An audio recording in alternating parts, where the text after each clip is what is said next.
This program is brought to you by Dolco Media. Fixing South Sudan, ideas for the new nation. With award-winning journalist Mading Akol. Absolutely. Honorable Ashwin, as you can see, the ideas of the initiatives are varied. On July 8th, the clashes in J1 took place, which was very unfortunate. Including country-specific ones, which and the rebellion continue to be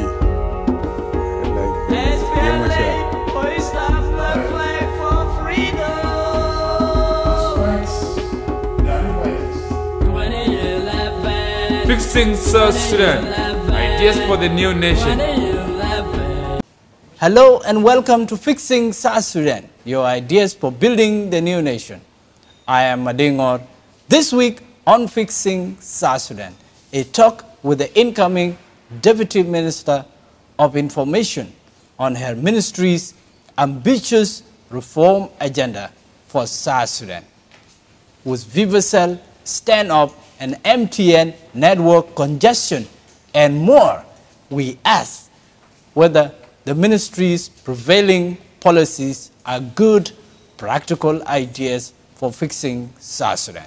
And with us is Honorable Lily Albino Akol, the Deputy Minister for Information, Communication Technology, and Postal Services, Transitional Government of National Unity, Republic of South Sudan, and a member of the South Sudan National Dialogue Steering Committee. It's our pleasure to welcome her to Fixing South Sudan to the show. How are you? Thank you, Mr. Madin. Thank you for having me. We are elated to have you and the Ministry of Information, Communication Technology, and Postal Services.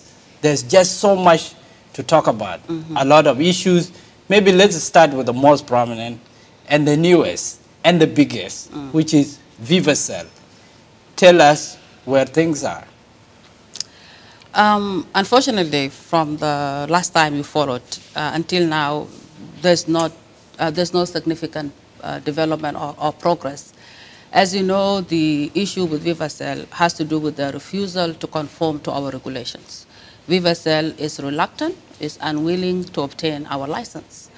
And all the negotiations that VivaCell had with the ministry failed. And at some point, it was even difficult for the ministry to locate where VivaCell top leadership were. So communication broke down. All the deadlines passed. All the grace period that was given to them also elapsed. So the ministry and the National Communication Authority had no other option but to suspend VivaCell so that they can come back and now we talk. And when the management of VivaCell visited Juba, unfortunately, the talks did not go well because still VivaCell was still adamant to undermine our authority, to undermine our laws. And so the ministry went ahead and suspended its operations. First of all, it suspended the international traffic, and then it also suspended VivaCell local calls. And until today, there is no significant development that has happened. VivaCell is not forthcoming, and VivaCell is not willing to resolve the issue. What are they indicating? Are they going to court? Is it going to be arbitration? And they are talking about court and arbitration. That's what they are talking about, yes. What are the implications of that?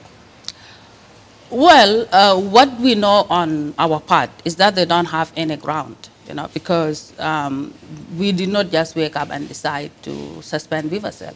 There are serious issues there. You know, and unless they conform and unless they have the legal ground, I'm not even sure that they are going to win the case. For them now, maybe they're using it as pressure so that we allow them to continue to work in South Sudan without the license, without registration. But as far as the ministry is concerned, we believe that the step that we took was the right step, and we will go ahead and defend it. What arguments are they raising? Vivacell is raising many arguments. You know, Vivacell has, there are many components to the issue of Vivacell, as you know. Vivacell is a company that came to southern Sudan then through our ruling party, the SPLM. And there were some arrangements made with Vivacell, whereby Vivacell purchased the license of NOW. That was the network of the world from SPLM. And that arrangement also entailed some sort of partnership between SPLM and Vivacell. That's, I think it was about 25% ownership of Vivacell's business. And part of the deal that was given to Vivacell when Vivacell started, so that Vivacell could now roll out and extend its coverage all across the country, was that Vivacell was exempted from taxes for 10 years, as you know. 10 years elapsed, and Vivacell now still insists that they have another extension of 35 years. And that is unacceptable to you? That's unacceptable. It's not even true. You know, it's not even true. And they are insisting that they have an exemption of 35 years, and they will continue to operate in South Sudan without paying license, without paying taxes, and without obtaining our license. As you know, when we first started, we did not have laws then. National Communication Authority Act was not passed by then. And now most of the operators were working on provisional licenses, you know. MTN and Zain, they obtained their license during that time when we were part of Sudan. So they obtained their license from Sudan. Vivacell was a special case. Vivacell always worked in southern Sudan only that time. So Vivacell had no license. The licenses for the other two operating networks are valid? They are valid as far as Sudan is concerned. But now in southern Sudan, they must obtain a South Sudan license. So the same thing you are asking Vivacell, you are also asking? We are also asking all the other operators to do. And with Vivacell gone, there are new issues around the network. You have thousands of employees that used to be working for Vivacell. What is their fate? You know, at this point, we cannot say Vivacell is gone because, as you said, Vivacell is suspended, you know, until all the outstanding issues are resolved. But should Vivacell choose to go, then there are provisions whereby Vivacell should take care of the employees that are working with them, whereby Vivacell should take care of the creditors. It's not just, they cannot just shut up and go, just like that. You mean the time that the Vivacell has been suspended is not long enough for people to think about how to make a living? Yes, of course it is long enough. Let me tell you this, it wasn't an easy decision for us to take, you know, because we know there are many, Vivacell is also employing many South Sudanese, you know. So if Vivacell is going to be shut down, yes, they are going to be affected. So as far as the minister is concerned, that's why it took so long to actually suspend Vivacell. It was a very painful decision, but it was a decision that we had to take, you know, because you cannot talk about being a state, you cannot talk about being a country if people who are doing business here don't abide by your regulations, you know.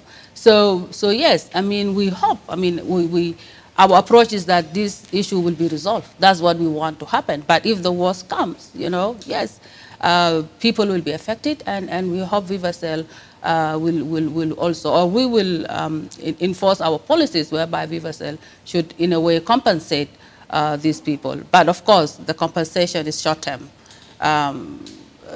looking or finding a secure job, long-term job, that will be an issue for them. The South Sudanese nationals who were previously employed with Vivacell, are they being paid while the negotiations goes on? This is our understanding, because it is our understanding that Vivacell should continue paying these people, you know, because they are still their employees, you know. As I said, Vivacell is suspended.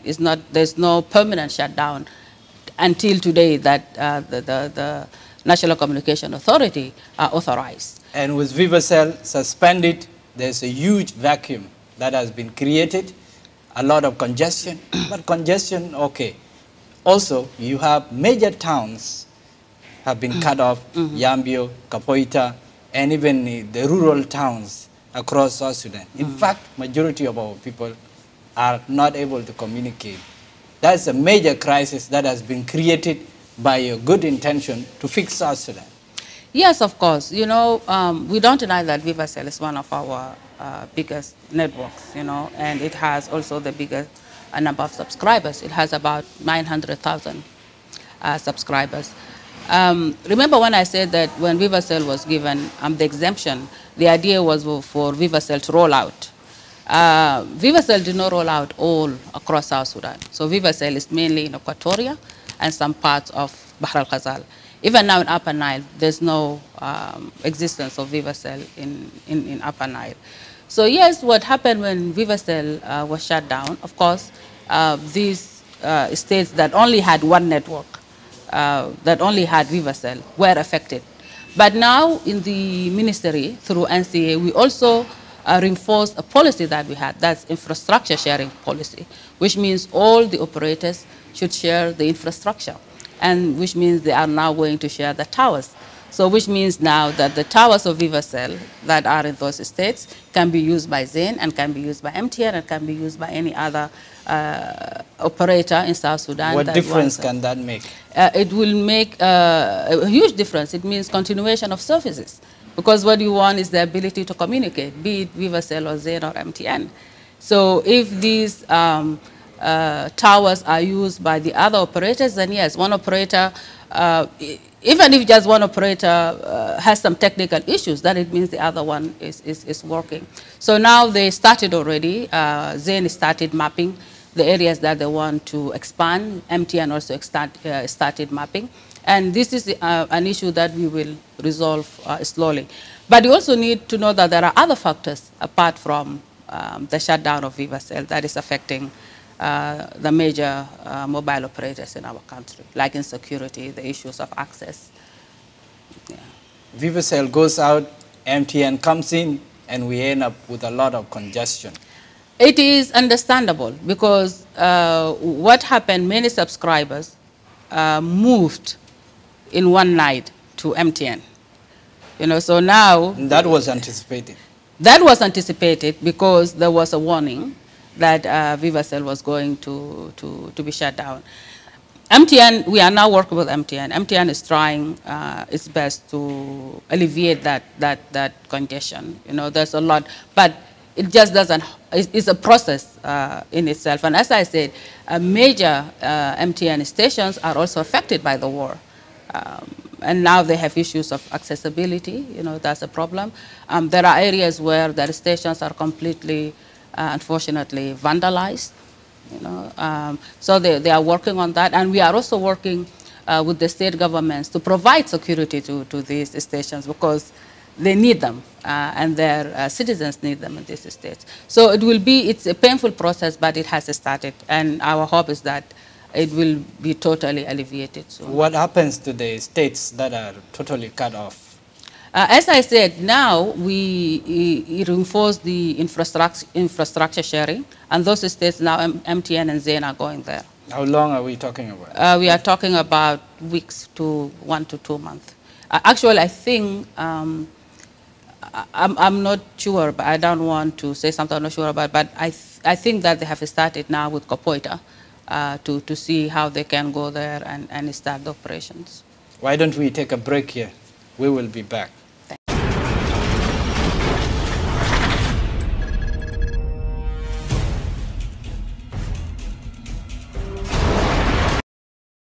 Welcome to Dolco Media Services. We have so many services for you, such as video production, camera hiring, sound system hiring, event management, passport photo, stand-up comedy, printing, drama, music, dance, multimedia, and photography. Dolco Media Services, our culture, our pride. Welcome back to Fixing South Sudan, your ideas for building the new nation.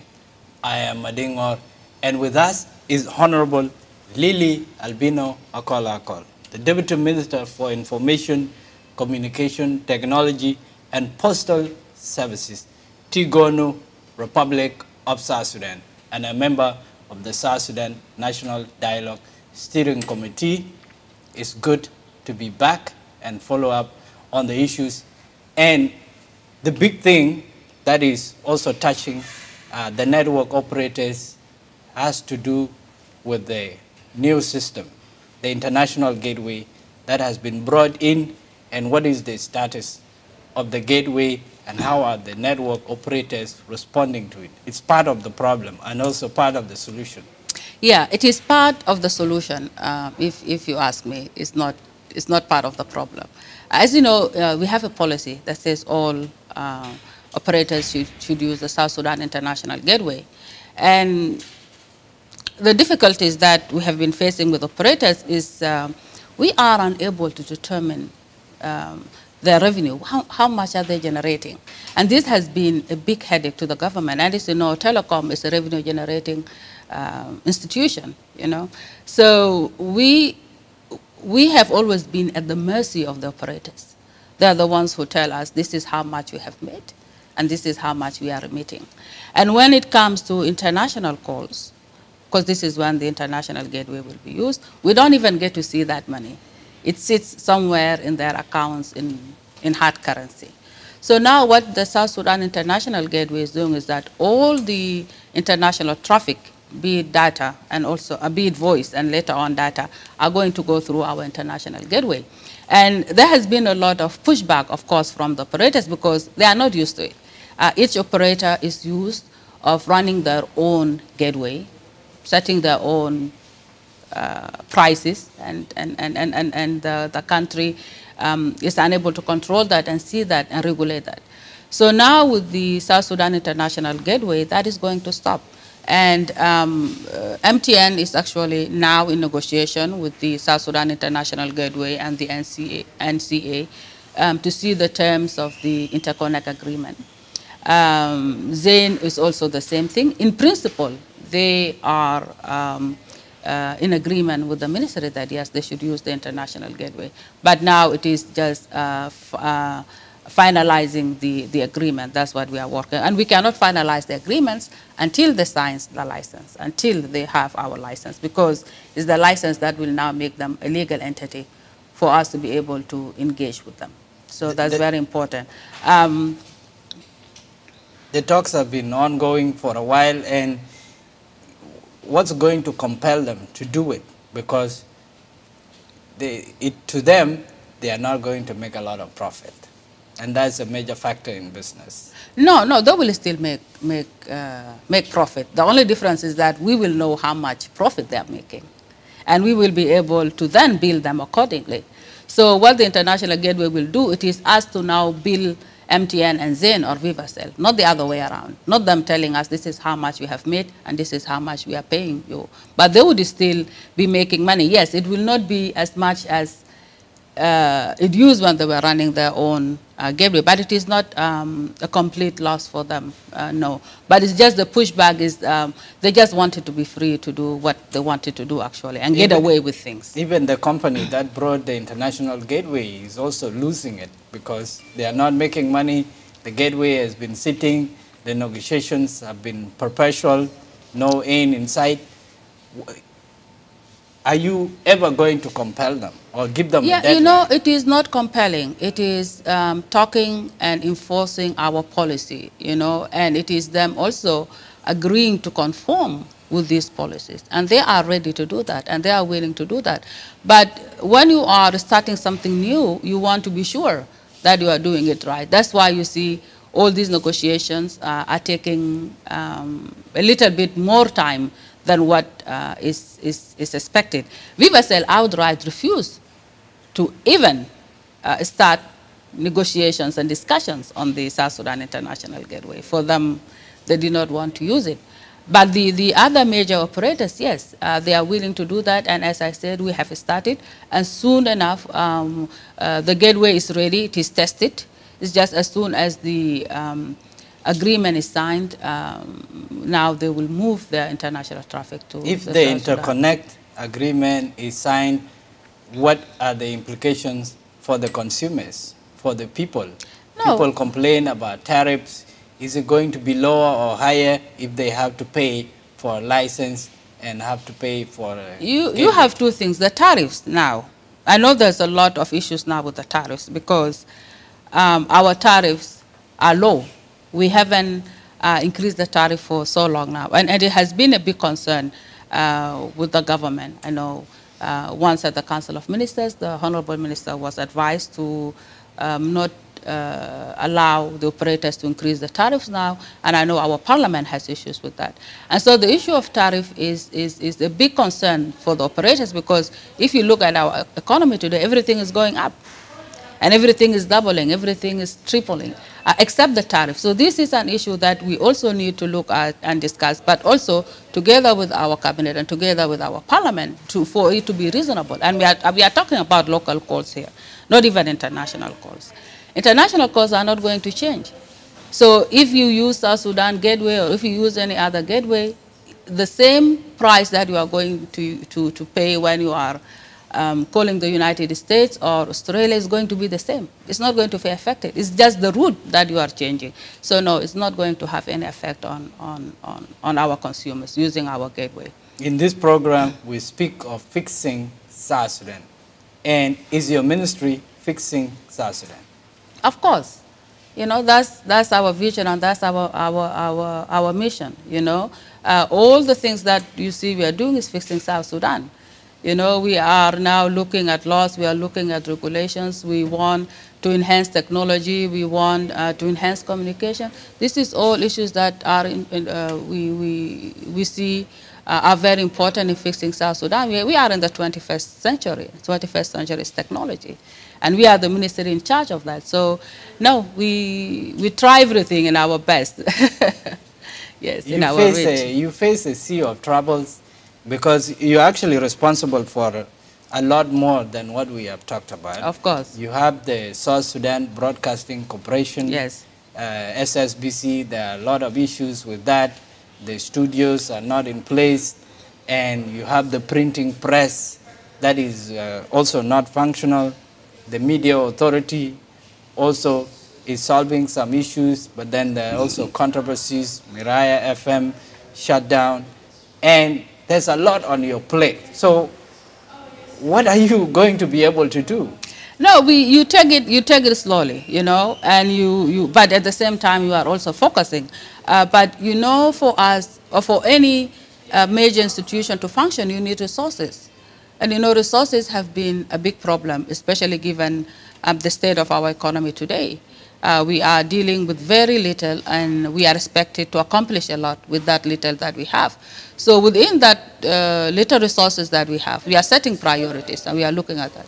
You talked about SSBC. SSBC, I think the biggest, because now it's new, the corporation itself is new. I think it's beginning now to take shape, and the management are trying their best. But again, we are faced with resources and also with technology, because, you know, as you said, we were talking what the minister is doing. We are this baby, you know, that's trying to run to be where the world is today. Baby that is not growing. That is not growing, but we are expected to sprint, you know, we are expected to run and be where the world is today, you know, in terms of technology. But when we reach where the world is, the world will already have moved ahead. Then we have to sprint again to catch up and to also be ahead. So this has been a challenge that we are facing. And you know, we never had a major studio, because what we are using now was a relay studio for Umdurman those days, and it has never been upgraded to a real studio. So yes, there are many technical issues, there are problems that we need to work on. This is as far as technology is concerned, because then once you have the right technology in place, the other things will come easy, the programs and all the other things. Tell me a bit about yourself. We have introduced you, Deputy Minister of Information, but can you say a bit about yourself? Well, I'm a South Sudanese who have been lucky to be asked to serve the people of South Sudan. So I served before as the Deputy Minister of Agriculture. And then when I left the ministry, I was a lecturer at the University of Juba. And then I also was asked to join the National Dialogue Steering Committee. And again, I'm also now given the trust by His Excellency the President to be the Deputy Minister of Information, Communication Technology, and Postal Services. So for me, I'm a regular South Sudanese, but I have been privileged to be able to do something, a little something, to serve my people. You have also been teaching? Yes. Yes, I was teaching at the university, and I was also in the administration. I was the director of International Cooperation and Alumni Affairs and in charge of communication. I was teaching in the Faculty of Arts and Humanities, mainly taught communications. And you have also been an activist? Well, maybe, if that's how you look at it. With women issues? Yes, yes. I am a member of the South Sudan Women's Empowerment Network. That's an organization that we started long ago to empower women. I'm a founding member of that, and now I continue to just help as a member of the board. And yes, women issues are always front and center for any woman in my position. It's very important. And all this background you bring to the Ministry of Information? I hope I am doing so. I hope all the background that I have is helping me now shape how I want things done and influencing me in a positive way. What is your impact as a person? You have just come in and you are faced with a lot of difficulties. What are you bringing in? My impact is now is how to help the ministry, how we can work together to resolve all these issues and to find solutions. So every day you wake up, you go to the ministry, there's a new issue, there's a new challenge, but also there are policies that you want to implement. There are goals that you want to achieve. So the impact that you bring is to understand what are the needs, what are the priorities, and what needs to be done so that we move forward. Can South Sudan be fixed? It can be fixed, of course. We are fixing it. You know, we have already started. How? Now you are fixing South Sudan. That's why you have this program. Can you fix South Sudan? I can fix South Sudan, and every South Sudanese can fix South Sudan in the smallest way that you think to the biggest way that you think. Yes. Thanks for being in the program. Thank you. Okay. Thank you.